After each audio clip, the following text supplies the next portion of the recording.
जो लक्षण होता है वो लंबाई है, पौधे की लंबाई। तो पौधे की दो लंबाई लिया था, एक जो लंबाई था वो लंबा पहला जो प्रभावी होता है, और जो बौना जो होता है वो अप्रभावी होता है। ठीक है, तो इस तरह से हमारा टॉपिक हो गया कि मेंडल के बारे में देखा। उसके बाद हमने मटर के पौधे का चयन के बारे में देखे। ठीक है, उसके बाद हमने देखा कि 7 जो अभिप्रायी लक्षण कौन कौन से हैं जिस पे उन्होंने अध्ययन किया था। ठीक है। तो इसके बाद हमारा जो नेक्स्ट जो टॉपिक है, ठीक है, वो ये है कि मेंडल ने एक्सपेरिमेंट किया। तो मेंडल ने जो एक्सपेरिमेंट जो किया, उन्होंने एक बैंगनी और सफ़ेद फूल के पौधे के साथ उन्होंने एक्सपेरिमेंट किया था। ये बहुत इंपॉर्टेंट है, याद रखिए, क्योंकि आपका असाइनमेंट में एक क्वेश्चन जो आया है जहाँ पे बैंगनी के जगह में नीला रंग यूज़ किया है, ब्लू कलर किया है, तो आंसर आपका यहीं से आपको समझ सकते हैं कि वो आंसर यहीं से बनेगा। ठीक है, तो बैंगनी और सफ़ेद दो फूल लिया था ग्रेगर जॉन मेंडल ने जब अध्ययन किया। ठीक है, तो उन्होंने क्या किया, एक बैंगनी और एक सफ़ेद, दो पुष्प हो गया, एक तरफ बैंगनी और एक तरफ सफ़ेद, वायलेट और आपका वाइट। ठीक है, तो मेंडल ने क्या किया कि जो बैंगनी जो कलर है उस कलर के जो पुंकेसर है उसको कट कर दिया, काट के बाहर कर दिया। और उसी दूसरे जो पौधे हैं दूसरे पौधे के जो पुष्प है सफ़ेद, उस सफ़ेद पुष्प के पुंकेसर को क्या कर दिया, बैंगनी में ट्रांसफ़र कर दिया। ठीक है, ट्रांसफ़र कर दिया मतलब पुंकेसर आ गया आपका स्टिग्मा में, फिर स्टाइल से होते हुए उसमें हो गया। तो इस तरह से इसमें क्या हो गया, पॉलिनेशन की प्रक्रिया हुआ।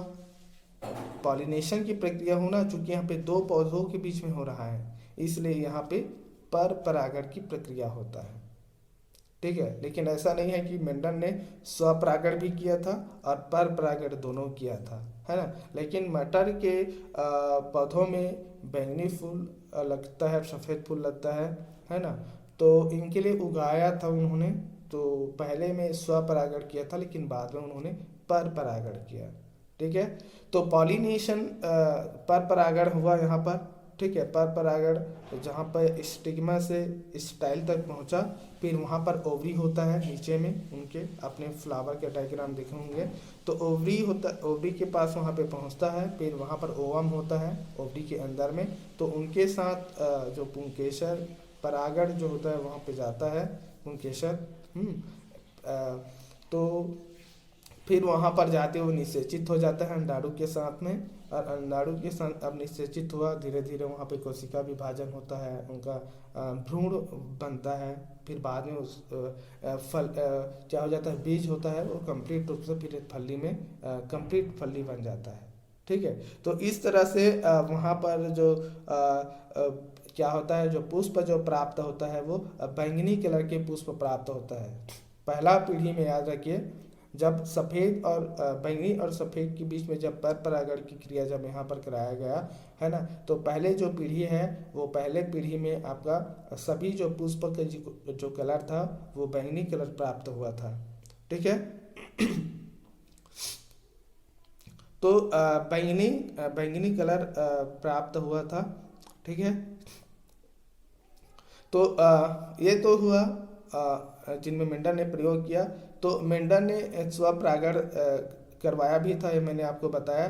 तो यहाँ पर बैंगनी और सफ़ेद दोनों वहाँ पर दिखाई दिया था। ठीक है, तो यहाँ पर जो शुद्ध बैंगनी और जो शुद्ध सफ़ेद वाले मैंने बताया जहाँ पर अभी कराया पर परागण कराया, तो पहला जो पीढ़ी है जहाँ पे पूरा बैंगनी कलर प्राप्त हुआ। ठीक है, तो अब यहाँ पर आप सोच सकते हैं कि सभी बैंगनी कलर क्यों प्राप्त हुआ, है ना। तो सभी बैंगनी कलर प्राप्त होने के जो मेन कारण है वो बैंगनी जो रंग जो था वो डोमिनेंट रहा है। ठीक है, डोमिनेंट रहा है, और सफ़ेद जो था वो रिसेसिव रहा, अप्रभावी रहा है। तो डोमिनेंट जो होता है वो अप्रभावी को पूरी तरह से दबा देता है, जिसे दब्बूपन कहा जाता है ना। तो इस तरह से पहला पीढ़ी में पूरे जो पुष्प की जो कलर जो प्राप्त हुआ, एक्चुअली वो सफ़ेद कलर बैंगनी कलर प्राप्त हुआ। ठीक है, तो ये तो हुआ पहला पीढ़ी की बात, है ना। लेकिन उसके बाद उन्होंने बहुत सारे फिर से जब बैंगनी कलर प्राप्त हुआ तो फिर से सेकंड पीढ़ी के लिए जब उन्होंने संकरण की प्रक्रिया कराया, है ना, तो वहाँ पर दूसरी जो पीढ़ी है इन पे, तो सेकंड जो पीढ़ी में वहाँ पे 3:1, ठीक है। ये जो फिनोटाइप जो रेशो होता है 3:1, ठीक है। और इसे जो जीनोटाइप जो रेशो होता है वो 1:2:1, ठीक है। 1:2:1 ये जीनोटाइप अनुपात होता है। और आपका जो फिनोटाइप जो अनुपात होता है वो 3:1 रेशो में यहाँ पर आपको सफ़ेद पुष्प के साथ साथ बैंगनी कलर के पुष्प यहाँ पे दूसरी पीढ़ी में प्राप्त हुआ था, ठीक है। तो मैंने यहाँ पर बता दिया कि ये सब का मेन जो कारण जो है वो विपरीत गुण यहाँ पर प्राप्त हुआ, जहाँ पे बैंगनी और सफ़ेद रंग।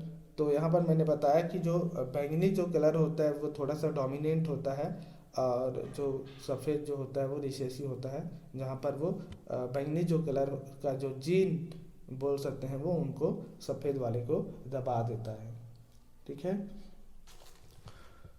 तो इस तरह से ये प्रक्रिया के फलस्वरूप यहाँ पर बैंगनी और सफ़ेद दोनों कारक, यहाँ पर बैंगनी रंग होता है, क्योंकि बैंगनी जो रंग होता है वो सफ़ेद को क्या कर देते हैं, दबा देते हैं, ठीक है। और ये इस तरह से कई पीढ़ी दर पीढ़ी ये प्रक्रिया चलता रहा, ठीक है। तो ये जो प्रक्रिया जो पीढ़ी दर पीढ़ी चली है शुद्ध और और संकर जो पौधे जो हाइब्रिड प्लांट्स जो होते हैं उनमें एक निश्चित अनुपात में ये प्राप्त हुआ था,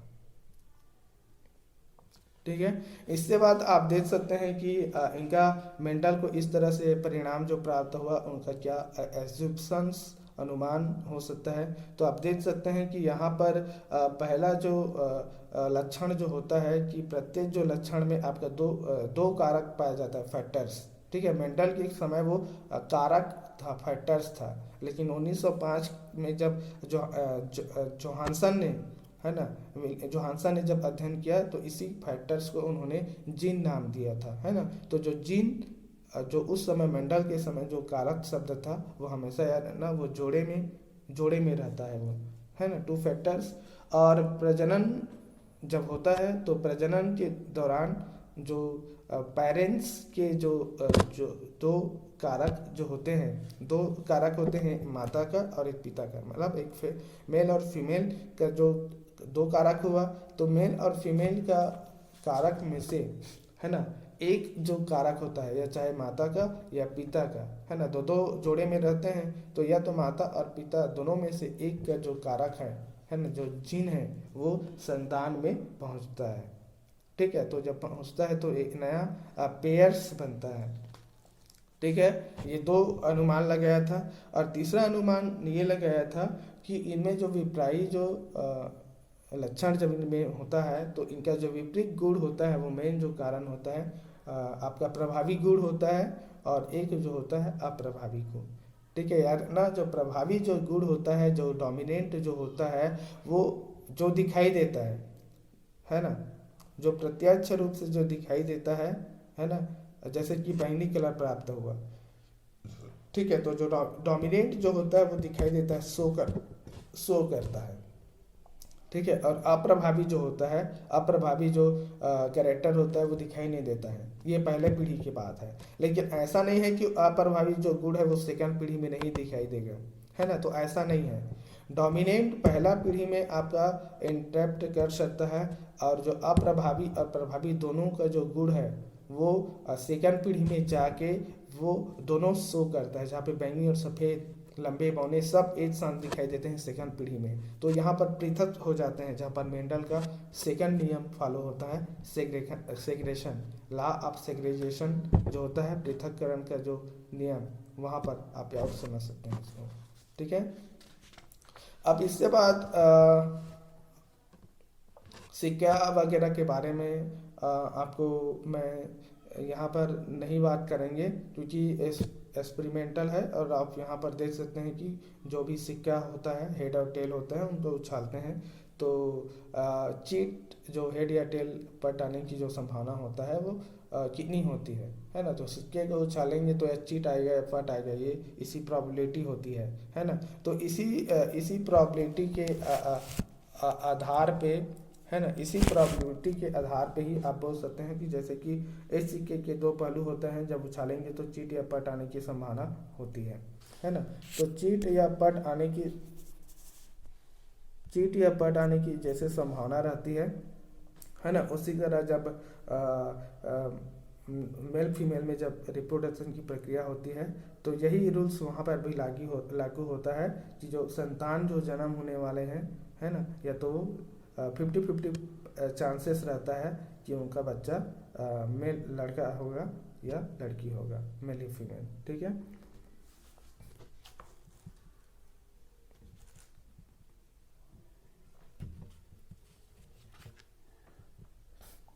ठीक है, इसके बाद हम कुछ टर्मिनोलॉजी के बारे में बात करते हैं। ठीक है, टर्मिनोलॉजी के बारे में हम बात करते हैं, जहाँ पे टर्मिनोलॉजी जैसे कि पहला संकरण होता है, हाइब्रिडाइजेशन। ठीक है, बहुत कंफ्यूज रहते हैं आप लोग। तो संकरण जो हाइब्रिडाइजेशन जो होता है, ठीक है, तो संकरण का मतलब ये होता है कि कोई भी जाति है, चाहे मनुष्य जाति हो या मटर के पौधे वाले जाति हो, है ना, तो किसी भी जाति के दो भिन्न गुण होता है, जिसे नर और मादा कहा जाता है। तो नर और मादा जो मेल और फीमेल के बीच में जो उनमें लैंगिक रूप से मिलाने की जो प्रक्रिया होता है, लैंगिक रूप से मिलाने की जो प्रक्रिया जो होता है, वो संकरण कहलाता है। ठीक है, इसके बाद आपका मेन जो सेकंड होता है संकरण से संकर, है ना। तो यहाँ पर बताया कि संकरण में मेल और फीमेल को लैंगिक रूप से मिलाने की जो प्रक्रिया है वो संकरण कहलाती है। तो इसी संकरण के फलस्वरूप, ठीक है, इसी संकरण के फलस्वरूप जो संतान जो उत्पन्न होते हैं, है ना, संकरण की प्रक्रिया के फलस्वरूप जो संतान जो उत्पन्न होते हैं उसे कहा जाता है संकरण की प्रक्रिया कहलाता है। उस संकरण के फलस्वरूप जो नए संतान जो प्राप्त होते हैं या पौधे जो प्राप्त होते हैं वो संकर कहलाते हैं, हाइब्रिड कहलाता है ना, हाइब्रिड। ठीक है, इसके बाद आपका सेकंड जो इम्पोर्टेंस है वो होता है होमोजाइगस और हेटेरोजाइगस कहा जाता है। ठीक है, होमोजाइगस और हेटेरोजाइगस। तो यहाँ पर याद रखना कि होमोजाइगस और हेटेरोजाइगस में एक्चुअली यहाँ पर जो कारक जो था, फैक्टर्स जो जीन जो रहता है, वो जो कारक जो रहता है वो कारक क्या होता है, उनमें एक समान एलील्स होते हैं। ठीक है, अब एलील्स क्या होता है बोलेंगे, तो एलील्स एक्चुअली एक ऐसा यूनिट फीचर्स है जिनमें दो रूप में रहता है। तो उस दोनों रूप, चाहे लंबे और बौने हों, दो रूप हुआ, है ना। तो इसको कंट्रोल करने के लिए जो कारक जो होते हैं वो दो रूपों में होता है, एक्चुअली इसी को एलील्स कहा जाता है। तो होमोजाइगस और हेटेरोजाइगस, होमो का मतलब होता है सम युग्म रूपी कहा जाता है, तो होमो मतलब सम, और हेटेरोजाइगस, हेटेरो मतलब विषम। तो होमो में वहाँ पर जो आपका जो एलील्स जो कारक जो होते हैं वो एक समान होते हैं। जैसे कि लंबे पौधे के लिए यूज किया जाता है कैपिटल टी।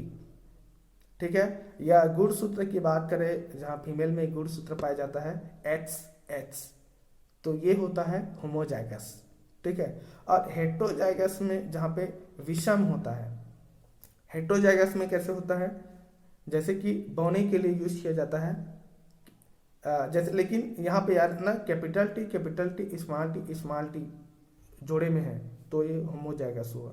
ठीक है, लेकिन एक कैपिटल और एक स्मॉल टी है, एक कैपिटल टी और एक स्मॉल टी एलील्स यहाँ पर है, तो इसको कहा जाता है हेटेरोजाइगस कहा जाता है। जिस तरह से आपका मनुष्य में नर का जो गुणसूत्र जो होता है वो हेटेरोजाइगस होता है, जहाँ पर एक्स और वाई दो प्रकार के गुणसूत्र पाया जाता है, जो 23वां नंबर के जोड़े का जो गुणसूत्र होता है। ठीक है, लेकिन फीमेल का जो गुणसूत्र होता है वो हमेशा होमोजाइगस में रहता है, एच 1 से लेके 23 जोड़े का जो ऑटोसोम और सेक्स जो सोम गुणसूत्र जो होता है। ठीक है, इसके बाद आपका प्रभावी मैंने ऑलरेडी बता दिया कि जब किसी भी जीन में जो लक्षण जो होते हैं, है ना, वो वहाँ पर क्या होते हैं, जो दिखाई देते हैं, असर दिखाई देते हैं, ठीक है, वो आपका डोमिनेंट होते हैं, जो दिखाई नहीं देता वो अप्रभावी गुण होते हैं, ठीक है। और इससे बताता है आपका जो जीन जो होता है, जीनोटाइप और फिनोटाइप कहा जाता है, ठीक है। तो हमने बता दिया कि जो आपको पहले भी कई बार बताया गया है कि जो जीनोटाइप और फिनोटाइप, ठीक है। तो एक बात याद रखना कि जीनोटाइप, जीनोटाइप मतलब जीन शब्द यूज है यहाँ पर, तो जीन शब्द है, तो ये एक इंटरनल कैरेक्टर्स प्रदर्शित करते हैं। और आपको मालूम है जो जीन होता है वो सेल के अंदर में डीएनए डीएनए के साथ, डीएनए का एक अंतिम यूनिट रहता है, वहाँ पर जीन होता है ये, ठीक है। तो जीन इंटरनल मतलब शो करता है, प्रदर्शन करता है, मतलब ये आनुवांशिक रूप से एक संगठन में रहता है ये, ठीक है, जो हमको दिखाई नहीं देता, तो ये जीनोटाइप होता है। और फिनोटाइप जो होता है वो एक एक्सटर्नल कैरेक्टर होते हैं जो हमको दिखाई देता है। जैसे कि किसी भी पौधे या किसी भी मनुष्य की जो हाइट होती है, लंबाई होती है ना, या बौनेपन होता है, या गोरे या काले जो होते हैं, जो हमको दिखाई देते हैं, है ना, ये एक्चुअली फिनोटाइप होता है, ठीक है। और इनके जो जीन जो हमको दिखाई नहीं देता, चाहे वो गोरे होने का जीन, लंबे का जीन, या जो बौनेपन का जो जीन होता है जो हमको दिखाई नहीं देता है, वो आपका आता है आपका जीनोटाइप, ठीक है। तो ये हुआ जनरली टर्मिनोलॉजी, ठीक है। तो ये आपका पहला लेक्चर था। इस सेकंड लेक्चर में जस्ट अभी और एक वीडियो शेयर करूंगा, जिसमें सेकंड लेक्चर में हम मोनोहाइब्रिड डाईहाइब्रिड के बारे में बात करेंगे। उसके बाद हम सीधा आ जाएंगे आपके मेंटल के जो 3 नियम दिया था, उसके बाद मनुष्य में लिंग निर्धारण कैसे होता है, आपका सेकंड वीडियो लेक्चर में आपको कंप्लीट करेंगे, ठीक है। Thank you.